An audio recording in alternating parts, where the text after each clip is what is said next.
Marcus Rashford, who has been, there's been a lot said about him lately.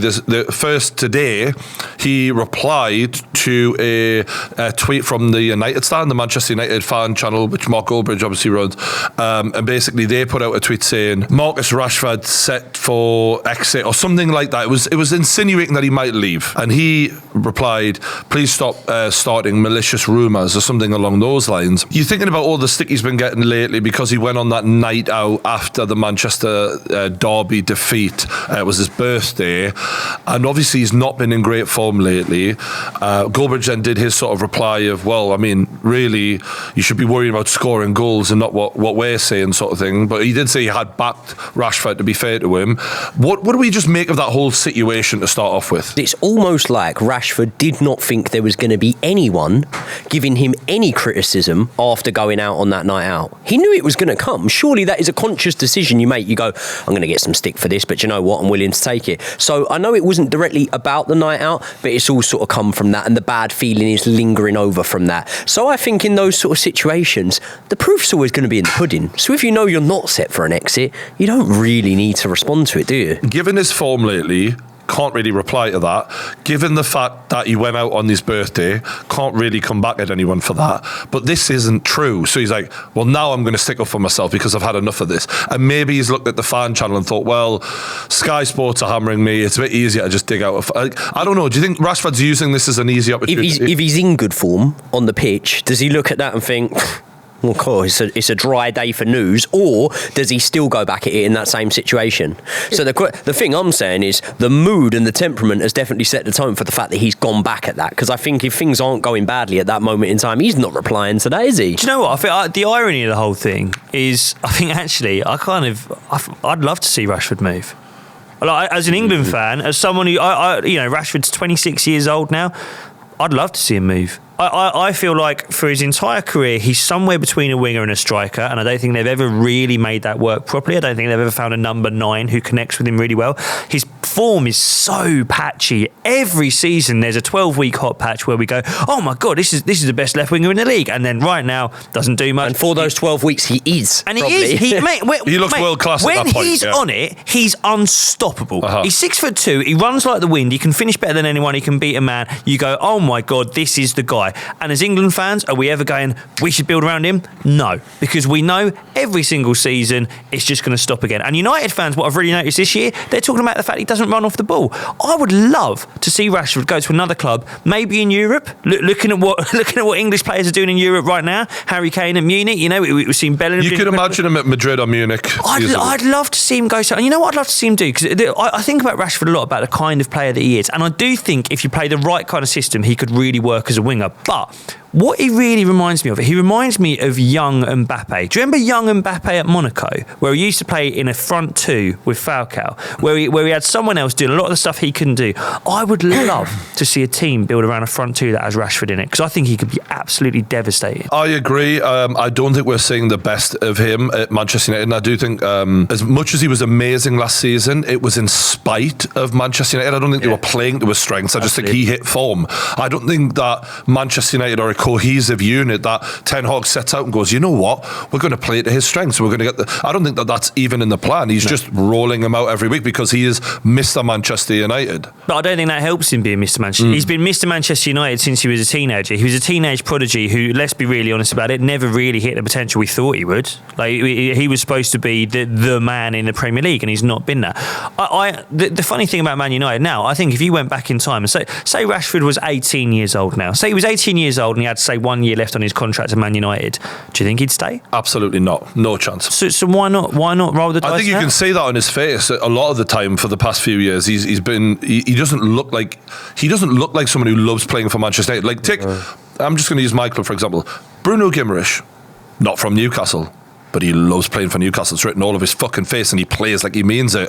And that is something I think that Manchester United fans held up as a banner. Play like you mean it. He doesn't play like he means it. Declan Rice at Arsenal. At Arsenal. He's walked in. He's been there 3 months. He already looks like he should be wearing the armband. I just think if you look at Rashford, I just want someone to sort of shake him and go, you don't have to stay here. Just because you grew up I don't think here, he knows that. It's like the Steven Gerrard thing. Yeah. He feels embedded. I mean, Babs, you've nailed Rashford a couple of times in the past about when and this was when he was in his hot patch. You were like, this won't last. Why did you know that, and what are you making of this right now? I don't think Rashford's style is sustainable. I think you compare them to the other top wingers, they have more to their games. Rashford is very much form, confident space. And also I think his numbers get inflated at times because he was the main goal scorer for United last year. Now United are trying to add more to their game. You know, people know to mark out Rashford because the rest of the players can't score goals, and Rashford looks worse as well.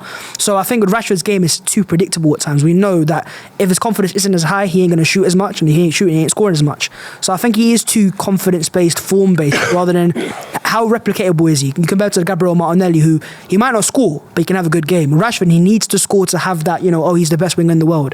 He can't have good games without scoring. And what do we make of him actually lashing out at the fan channel? That's a joke. Yeah. That's a joke. Because the title was something like Rashford Future in Doubt. Like, come on.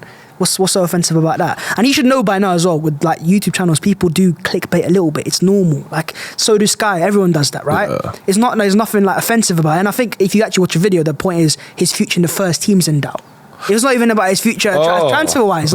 It's just it's the YouTube mechanics. What do we make of him in terms of how good is he really? Because we've talked about how good he can be, what he's like right now. Where is the real Marcus Rashford, and where do we put him in European football? If you were to compare him to another player, what would you say his level is compared to other players? Or maybe a player of the past, for example. Do you think he starts for England? Who's our left wingers then? Well, Grealish. I think you look at Sterling and Grealish. I think Saka's place is guaranteed on the other side. I think you look at Sterling and Grealish, and you have to make a decision there. Foden, and again, I think, and Foden. Do you want to know something funny? I'm just going to say this because I was a Newcastle fan. This season, Anthony Gordon is massively outplayed. I was waiting. But I'm talking about. Gordon, I wouldn't be surprised in a few years if Anthony Gordon is actually starting for England. I wouldn't be surprised. Shame we haven't got anyone on that wing that could. Oh, Cole Palmer? Can I say, though, I would genuinely say that the point you said there about him getting a move, I feel like I need to see that to be able to answer the question. Yeah. Because when you say about, okay, he's massively inconsistent, he has these 12 good weeks and whatnot, I'll tell you who else are massively inconsistent. Man United. They've had so many shit managers that, and I know Man United like to sort of say, we've appointed loads of great managers and none of it worked, so we got to stick with this one. But I think they've appointed lots of bad managers, and I think that is actually part of the problem. And imagine, look at what Eddie Howe has done for so many poor Newcastle players and transformed them. Imagine you had a transformative manager with Marcus Rashford to then get the best. I mean, it was be a different. If you show me a Man United side that are in bad form and Rashford's pulling them out of holes, I'm not saying it hasn't happened on the odd occasion, but then I might be able to go, okay, I can get a better judgment on where he is. But if you look at Rashford's form last season, it coincided with the form of Martinez. I actually think he carried them at times last season, to be fair to him. I think this season we're seeing Man United being exposed because Rashford is not carrying Ten Hag. Like, I watched so many games this season where I'd look at them and go, God, they're terrible. He carries them in patches, but you made the Steven Gerrard comparison. I think you could say Steven Gerrard put Liverpool on his back and came home with different ball game. Different ball game, but we talk about season where Gerrard carried them. I don't think we've seen a season where Rashford's carried them. In terms of your original question of where does he lie in terms of, let's say he's a left winger, he's nowhere near as good as Vinicius Junior, he's obviously nowhere near Mbappe levels. I don't think he's anywhere near as good as Martinelli. Is he better than Matoma? No. Like, honestly. Well, right now as an Arsenal fan, am I having Rashford or Matoma? I'm having Matoma. I think some people would pick him over Martinelli. Martinelli was the one, when you said it, and I'm not just trying to say it because you guys are Arsenal fans, Martinelli's the one that I look at, and if I am going over a 38-game season, who can I hang my hat on in more of those 38 games? I would say Martinelli. But if I'm saying, if a manager can get consistent form out of him, or I have a cup final, I would say Marcus Rashford over Martinelli. Martinelli's got a higher floor, but Rashford's got a very high ceiling, but his floor is very low. Right, So when he plays bad, he stinks it up, and that's why United fans. That's good coaching, though, isn't it? Yeah, that's good coaching. Rashford knows he's a superstar. He wants to be treated like a superstar now, and that's why I don't think he's getting that. United don't give him a platform like that. He strikes me as a PSG player. He was linked with it. I would go to that league, go out in Paris, whatever you want to do, but I don't really care there anyways. And then the thing with comparing Rashford to other players is it is difficult because he's kind of a striker, kind of a left winger, like you've just said. And when I'm looking at his goals in the last 5 seasons, 17 and 31, 11 and 37, then 4 and 25. That was a really poor season. Then 17 and 35. So it went from like a goal in every 5 games to a goal in every other game. Yeah. And then the next season, we're looking like we're in for another crap season. The thing is, as you say, he's not a striker or a winger, but that's kind of the mold now. Salah's not a striker or a winger either. So this is your time as a footballer to shine, right? But you look at Mo Salah, he's given that platform to just stay and do what you want. United fans want to track back, but I think Rashford needs to stay up because he's an output player. For him to look great, he has to score goals. To score goals, you have to be high up the pitch. You need facilitators around. You at the do, same and I don't time. think Ten Hag's been able to provide that ever season. Well, I mean, look at the state of the Man United It is midfield. awful. And It is awful. what's weird is at the start of the season, he's I thought better than Man United had Matoma, good by the way. That was a bit crazy. He is better than Matoma. As a player, Rashford deserves a bit more respect than that, and I don't rate him highly, by the way. But I think he needs to get out of United and go to a Liga where he can have little moments. People go on TikTok, oh, he's amazing, he scored a great goal there, and that's it. But Matoma has better numbers at Brighton. And he's a lot younger. No, but that's- he's a lot I mean, younger. right now. Yeah. That's But like Right. generally. Oh, in If form, you look Matoma's- at Rashford's career, over 200 and whatever games he's played, I worked out earlier, it's about a goal contribution, goal or assist in every other game. So if you look at that, you then go, okay, that's really good. Is it elite? Taking bias away, is Callum Wilson elite? Is plenty of other players that we could look at and go, do you know what, they got a little bit better maybe than a goal and assist every other game. Are they elite? Well, the only thing you could say is, again, what you said about bringing trophies on your back. If you then combine that record with trophies and silverware acquired, like significant silverware, then I think you can make an argument. But at this moment in time, I think you got to say, because of the patchiness, you can't call him elite. No, he's not elite. I think Callum Wilson's actually a really great comparison because Callum Wilson's so underrated because of the Bournemouth thing and because he plays for Newcastle and because, I don't know, I think a lot of people sort of overlook Callum Wilson, but if you were to look at him and Rashford and their numbers, people would be astounded. Callum Wilson probably smokes him if I'm just off the top of my head, but I know I'd rather go through on goal for my team. Yeah, The thing with Rashford is he's got elite ball striking because he strikes it so cleanly. He can bail himself out in certain games. He's got that one attribute. You go, whoa, what a goal that was! Like against Arsenal, for example. Wilson's probably got more efficient goals, but it's like a tap in or a one-on-one finish. Yeah, he's a striker. Rashford's more of like a whoa, that was a great moment. He's a great moments player, but is he a great overall player? That was my concern. The highlights stick in people's mind, and Callum Wilson not so much. But if you look at the numbers, if you go to PSG, people will make TikToks about you look amazing in highlights, and that's about it. Whereas if you watch him week in, week out, you go, hang on, that's why United fans are so frustrated. You're going, he's a great player, but he's not a great player. But he scored that goal, but they're confused, going, hang on, he can have that one great moment, but he's stint the rest of the game up. That was my concern. Is how good are you over 90 minutes? He has good 5-10 minutes, but over 90 minutes, I'm not quite sure. Do you know where I'd love him to go? And he never will, obviously, because of the rivalry between the two teams. I'd love to see him at Liverpool.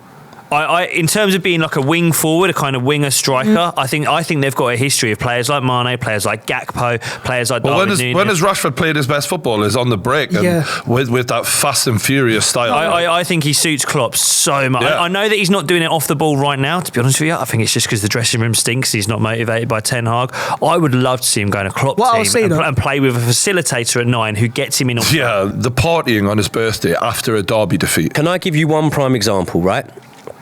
When I used to box, I'd box local, right? And there's local nightclubs close to the venue. And everyone used to say to me, where are we going after the fight? Where are we going after the fight? And I say, don't even ask me that. We ain't doing nothing unless I win. And they go, well, yeah, but let's have a plan. No.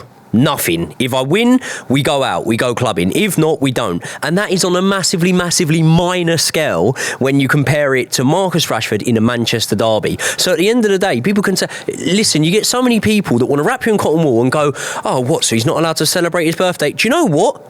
Sort of, yeah. In that way, I don't think he should be celebrating his birthday. And you can hang me out to dry for it. In that way, in terms of going out and being pictured in a nightclub, I don't care whether you went there and had a Ribena. I don't care whether you didn't drink. For me, Roy Keane wouldn't have it in the changing room. Yap Stan wouldn't have it in the changing room. Those boys were pissed up the whole time. That's why they weren't losing Manchester derbies, and they weren't losing them and getting pissed up. I think there's got to be a bit of it where you come into that. Like I was saying, if I would have lost a fight, I wouldn't be going out after it, and I wouldn't plan to do so. And also, let's not kid ourselves. He's in the VIP. He's calling the girls over. He's acting the big man.